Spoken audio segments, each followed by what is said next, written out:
They are among the most dangerous and renowned special operators in the world, an ultra-elite cadre of thousands of elite warfighters with the power and potential to change the course of history. They've perfected a craft at the precise intersection of infiltration, reconnaissance, survival, and destruction, and they live and work in a role cloaked in secrecy, even as a small handful of their exploits have made them famous around the world. The operators in question are the Navy SEALs, the United States of America's primary naval special operations force, and easily its most famous commando unit. Every day all around the world, in the most hostile conditions and subject to the highest possible standard, America's Navy SEALs carry out just about every type of covert action that their overseers could possibly dream up. Today, in the latest installment of our ongoing Special Operators series, we're going to dive in and explore the Navy SEALs, what they do, where they came from, what they're capable of, and how they learned to do it. We'll cover the ins and outs of their mission, the rigors and trials of their brutal education, and some of the most famous Navy SEAL operations of all time. The story of the Navy SEALs is in many ways the story of modern American warfare, and in particular, the story of the SEALs simply cannot be told without sharing the history of American amphibious warfare. Now, much like an amphibious creature in the wild, amphibious warfighters are the troops tasked with operations that happen partially on land and partially in the water, switching back and forth between both of them as seamlessly as possible. For the United States, that's a capability that became very important during World War II, as the American military was tasked with handling both the large-scale beach landing operations of the war in Europe and North Africa and the arduous island-hopping campaigns of the Indo-Pacific. Amphibious warfare is highly dangerous work for an attacking force, both then and now, for a wide range of tactical, environmental, and strategic reasons. But if there's any single factor that can make the work of an amphibious offensive force easier to achieve, it's effective reconnaissance in advance to study coastal defenses, terrain obstacles, and other barriers that could hinder a landing operation. In the hostile and extreme environments of the Second World War, any person or team tasked with gathering this sort of intelligence would have to be prepared to go behind enemy lines under a wide range of climate and terrain conditions with the skills and abilities required to come back alive. During World War II, that work was entrusted to a joint Army and Navy reconnaissance force known as the Scouts and Raiders. Trained to conduct reconnaissance on beaches ahead of a landing and then guide amphibious forces during their attack, the Scouts and Raiders would pick up experience all over North Africa, Italy, Normandy, and southern France in the European theatre, and across a range of over 40 islands and beach targets in the Pacific, while others among their number lived as guerrillas in China. After the war, they'd enter an exclusive club with another group that had been picking up valuable and unconventional experience during World War II, the Naval Combat Demolition Units. These specially trained naval operatives would blow open wide gaps in German defenses during the Normandy landings, and whose rigorous training requirements would be a predecessor to a world-renowned SEAL tradition known as Hell Week. The two were joined by a third unit, the underwater demolition teams, who took part in every major amphibious landing in the Pacific theater and had been kept secret in their role, evaluating and destroying underwater obstacles until the war's end. These three units, the Scouts and Raiders, the Naval Combat Demolition Units, and the underwater demolition teams,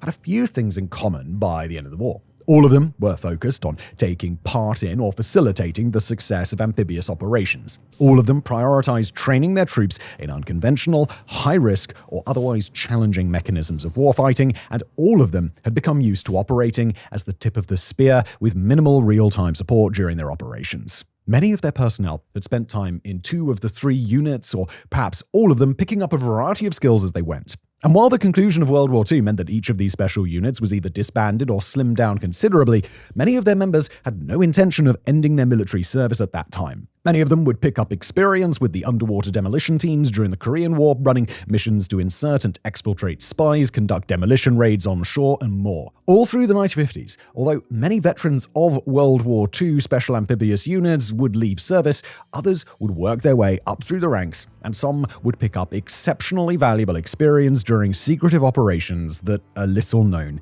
even today. But the birth of the Navy SEALs came during the early years of the Vietnam War, courtesy of President John F. Kennedy. In the same address as he announced America's plan to put a man on the moon, he announced a flood of funding to American special operations and unconventional warfare capabilities in a process that had actually begun years earlier. The US Navy, in particular, wanted to create teams that could operate in asymmetrical fashion to deal with adversarial insurgent and guerrilla groups from the land, sea, and air, drawing exclusively from the Navy's own pre-existing underwater demolition teams. Given the formal name of the Navy Sea, Air, and Land Teams, shortened to SEAL, the original two teams started up their training operations on each of America's coasts, some of them in San Diego, California, and the others in Virginia Beach, Virginia. Trained in everything from complex amphibious demolition operations to covert parachute insertion to hand-to-hand combat, the first-generation SEALs would pick up early experience in Cuba before diving headfirst into the hellscape that was the Vietnam War. Before long, the SEALs were a favored instrument of War for America's Central Intelligence Agency, who valued the SEALs for not only their combat prowess, but a level of tactical versatility well beyond what most of America's covert military assets were capable of. In time, they became one of America's most precise offensive weapons against the North Vietnamese and the Viet Cong, capable of taking the fight to the enemy in a period where most American troops were sitting ducks once they strayed too far from their bases. Over the entire Vietnam War, the SEALs were estimated to have killed upward of 2,000 Vietnamese adversaries at a cost of just 48 of their own. Now look, we'll circle back to some of the SEALs' operations, their most famous missions, that sort of thing in just a little while. But before we do, we're going to fast forward to the modern day and take a closer look at just what the Navy SEALs have become. Their numbers are hazy, for obvious reasons of operational security, but at any given time, there are estimated to be between 2,400 and 2,800 SEALs in active duty. Not all of them will be attached to SEAL teams at any given time. Some will be in training or will have moved on to other roles and responsibilities that take them out of the direct line of fire. Those who are part of a SEAL team are split among 8 known current teams numbered 1 through 5, 7, 8, and 10. That's in addition to the Naval Special Warfare Development Group, unofficially known as SEAL Team 6, who we'll be talking about on their own shortly. There can be more SEAL teams at a given time, and 2 worldwide SEAL teams, Teams 17 and 18, account for the organization's handful of reservists. The mission role of the SEAL teams is kept intentionally broad by the US Navy in a reflection of their status as the Navy's highest qualified experts deal with a wide range of sudden or unconventional threats. SEALs are meant to be experts in traveling to and infiltrating enemy territory far afield, arriving by parachute, submarine, or a wide variety of other insertion mechanisms. They're well trained in extraction, getting wounded troops, intelligence sources, foreign military hardware, and more out of danger under adverse circumstances. They're trained in the capture and, as necessary, assassination of high-value adversaries, and they're well-equipped to perform a range of reconnaissance missions often deep behind enemy lines, without any real support outside their own small unit. They are experts in underwater demolition against both man-made and natural targets, and they're able to seamlessly carry out missions of sabotage and other direct action, often in areas where the combined might of an enemy's firepower is multiple orders of magnitude greater than their own. They train to operate in environments from the high Arctic to the open Sahara, from tropical rainforests to barren mountaintops, with priority to areas where amphibious operations are going to be particularly useful. Within each SEAL team, individual operators will specialize in anything from demolitions to sniper marksmanship to land navigation to close quarters combat and more. But every SEAL team member, regardless of their areas of chosen expertise, is meant to be a sufficiently high-level operator in all areas that they could be dropped into the middle of a dangerous, unforeseen combat environment and reasonably be expected to succeed. SEAL teams deploy worldwide, with the exception of Teams 3 and 10, both of which deploy to the Middle East. Deployments last 6 months each and can take place every 2 years, with the intervening 18 months spent on extensive personnel training as well as opportunities for leave. Then there's SEAL Team 6, more properly known as DevGru, although we'll be referring to them by their unofficial title. SEAL Team 6 stands alongside the very best of America's special operations teams, including Delta Force, the Regimental Reconnaissance Company of the Army Rangers, and a tiny handful of other units. Together, they and SEAL Team 6 are America's so-called special mission units, often referred to as Tier 1 units, although it's a misconception that the tier system ranks units in terms of pure skill. In reality, back when that system was in use, it was mostly a budgetary thing. In any case, the members of SEAL Team 6 are equipped to carry out every mission role of the SEALs and more, with additional specializations in counterterrorism, hostage rescue, direct action against high-value targets, and reconnaissance operations deep behind enemy lines. The full extent of their mission role is classified, but they're thought to be able to proactively attack and disrupt large-scale terror organizations, carry out targeted assassinations, and even deal with weapons of mass destruction in the field.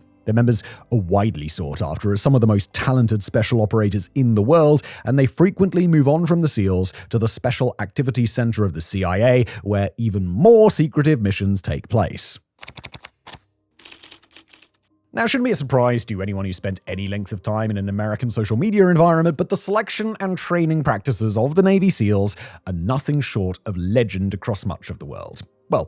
Well over a year-long, notoriously rigorous, and known for its capacity to break both the body and mind, SEAL training is meant to weed out everybody except the best of the best, with less than 1 in 4 people who start down the SEAL pipeline ultimately able to succeed. Given the intensity of the process and the extreme, often life-threatening nature of both SEAL training and the active duty role, the training process is entirely voluntary for both enlisted and officer SEAL trainees who will train alongside each other for the bulk of their education. Candidates must be US citizens, they must be members of the US Navy, and they must be between the ages of 18 and 29, with limited exceptions. Candidates must have a high school education, decent vision, a clean civil and criminal record, and high scores on the aptitude test used to evaluate all members of the US Armed Forces. Women are allowed to enter the training pipeline as of 2015, meeting all the same criteria and engaged in all the same training as men, although very few women are known to have gotten through any phase of the core SEAL training institution, the Basic Underwater Demolition/SEAL School, also known as BUDS. Before entering the preparatory course to get ready for the first stage of SEAL training, trainees must be able to swim a 500-yard or 460 span in less than 12.5 minutes using one of 2 pre-approved swimming strokes, perform at least 50 push-ups and 50 sit-ups in 2 minutes each, perform at least 10 pull-ups from a dead hang, and run 1.5 miles or 2.4 kilometers in 10.5 minutes or less. Truly competitive candidates will perform the 500-yard swim in 9 minutes, do the 1.5 mile run in 9 minutes 30, log 18 pull-ups instead of 10, and finish at least 90 push-ups and at least 90 sit-ups in their allotted 2 minutes each. Having met the basic physical qualifications to take part, SEAL trainees first make their way to the city of San Diego, where they'll attend the Naval Special Warfare Preparatory School. By the end of their 5-week ordeal at the preparatory school, SEAL candidates will be able to get through a minimum of 70 push-ups in 4 minutes, run 4 miles in 31 minutes, and swim 1,000 meters with fins in 20 minutes. But there's a catch. Not only will preparatory school graduates be able to pass a much higher bar than the one they passed to gain admission, but they'll do it beaten down and exhausted by the very intense physical training that they'll undergo to get there. In the process, large numbers of trainees will drop out from the SEAL program, physically or mentally unable to handle the rigors of the training program. Those who can force themselves to avoid quitting, draw high enough endurance out of their battered bodies, and still go well above and beyond the basic entry criteria that got them in the prep school, are granted the honor of graduation. From there, a SEAL trainee enters BUDS, a 24-week training course that's meant to fulfill 3 basic functions: develop candidates physically and mentally so that they can reach ever higher performance benchmarks, develop their leadership skills and ability to work collaboratively with others, and provide training essentials to help candidates excel in combat, diving, and land warfare. After an introductory 2-week orientation period that is widely reputed to be a very stressful, very physically demanding time for new recruits, candidates in BUDS will enter Phase 1 of the program, focused again entirely on physical conditioning and mental durability. During Phase 1, candidates are divided into boat crews, teams of 6 or 7, who are provided a small inflatable boat and taught to paddle out through the high, choppy waves of the coastal surf zone and back again and again and again. It's a miserable ordeal. It's cold, it's wet, it's rough on the body, while it simultaneously demands teamwork and group coordination in order to succeed. Candidates will practice multiple mile swims and timed runs and endure daily calisthenics and both shorter and longer runs designed to become more and more difficult week after week. Despite the fact that it's framed in somewhat more optimistic terms by the US Navy, the goal for this first week is essentially to drive as many candidates out of the process as possible, not via targeted harassment or discouragements, at least not formally, but instead by forcing trainees to a physical and mostly mental breaking point that few can push past. As recruits are asked to take part in grueling and acutely painful training exercises, they do it with the knowledge that they can leave anytime they like.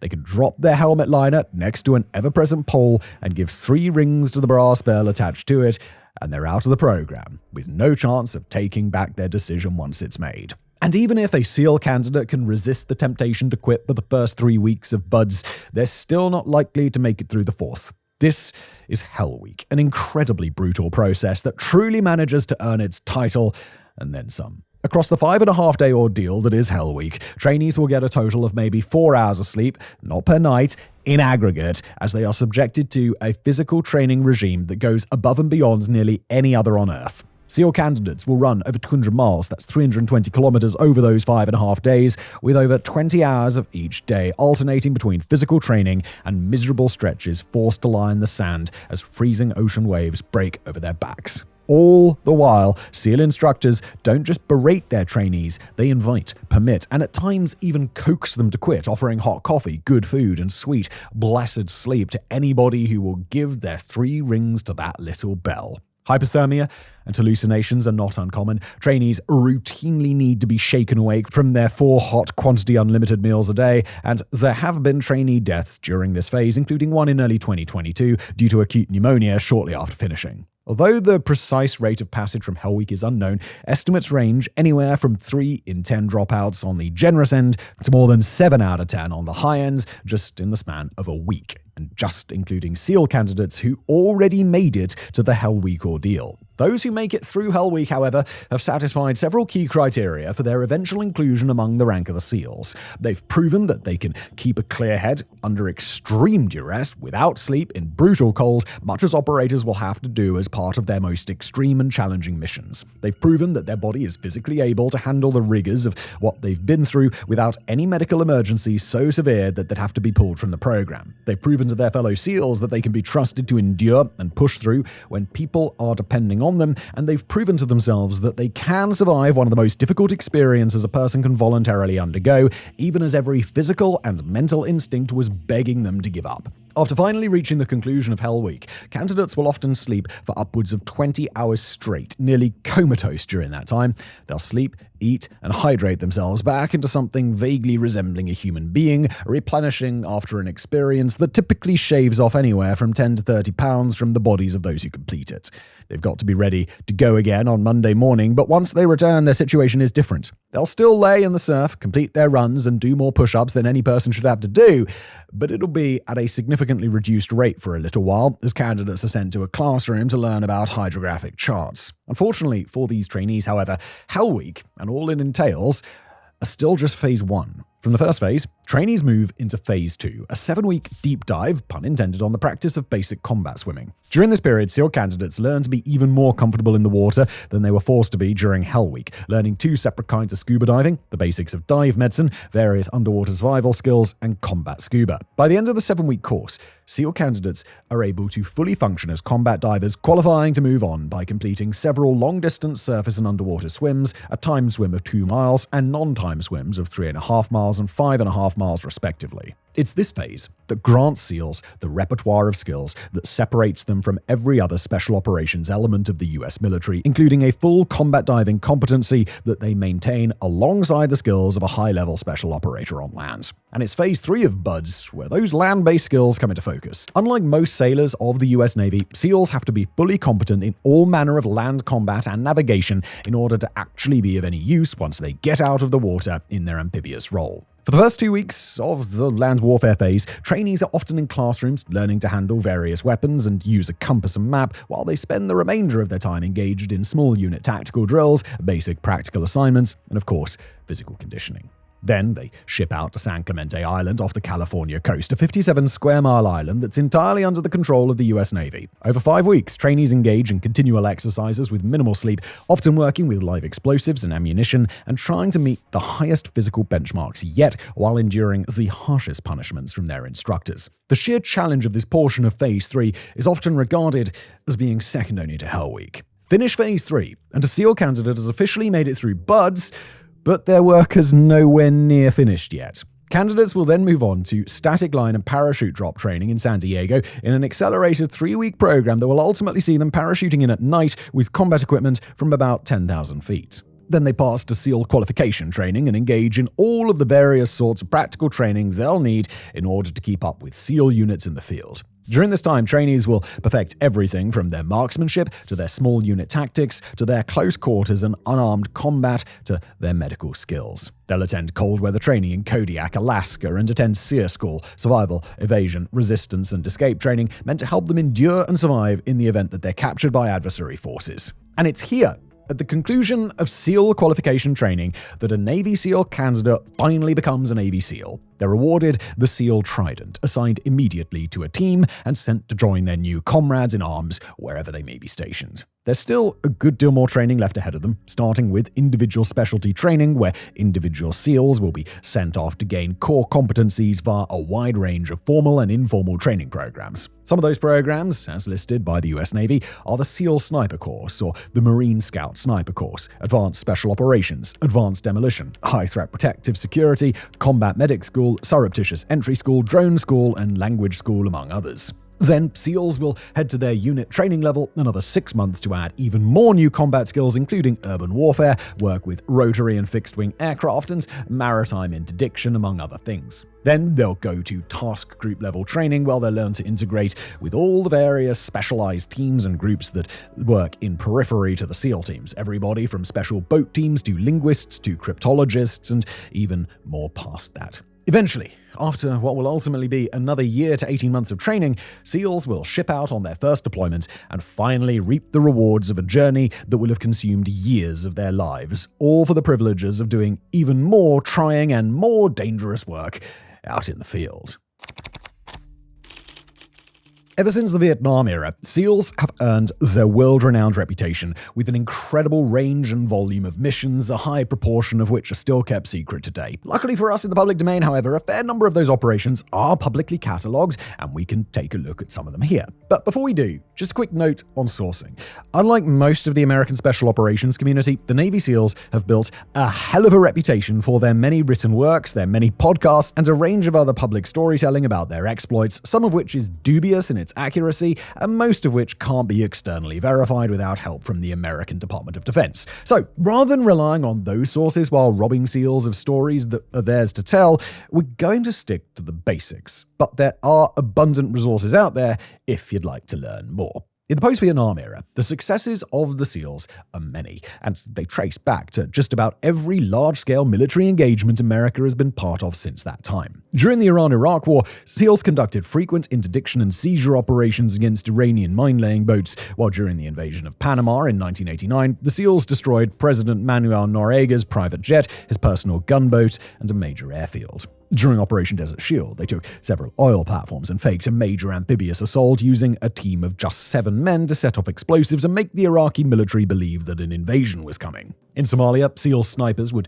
take part in the Battle of Mogadishu, while in Afghanistan they'd run a wide range of reconnaissance, sabotage, and covert infiltration missions in al-Qaeda territory, often alongside other elite American operators. Starting in 2010, they engaged in a range of counter-terror operations, captures, assassinations, and rescues, including one particularly famous operation on May 2nd, 2011, when members of SEAL Team 6 killed al-Qaeda leader and 9/11 mastermind Osama bin Laden. In Iraq, the SEALs seized a range of targets corresponding to the country's lucrative oil industry and prevented the destruction of a critical dam that could have flooded the city of Baghdad. SEAL snipers played a critical role in the Second Battle of Fallujah and racked up a tremendous amount of experience during counterinsurgent operations across the span of the American-Iraq intervention. They'd see action in the Philippines, across Africa, and alongside the Kurdish Peshmerga in operations against the Islamic State insurgency. That's not to say that the work of the SEALs has been easy. During America's 1983 invasion of Grenada, SEAL operators ran into major trouble due to a range of simultaneous causal factors, losing 4 team members to drowning after airborne water insertion and spending a night pinned down in the country's governor's mansion before being extracted by Marines. Another SEAL unit, during that same operation, was forced to flee the island under fire from Grenadian and Cuban troops after a long attempt to defend their position, only being rescued hours later from the open sea.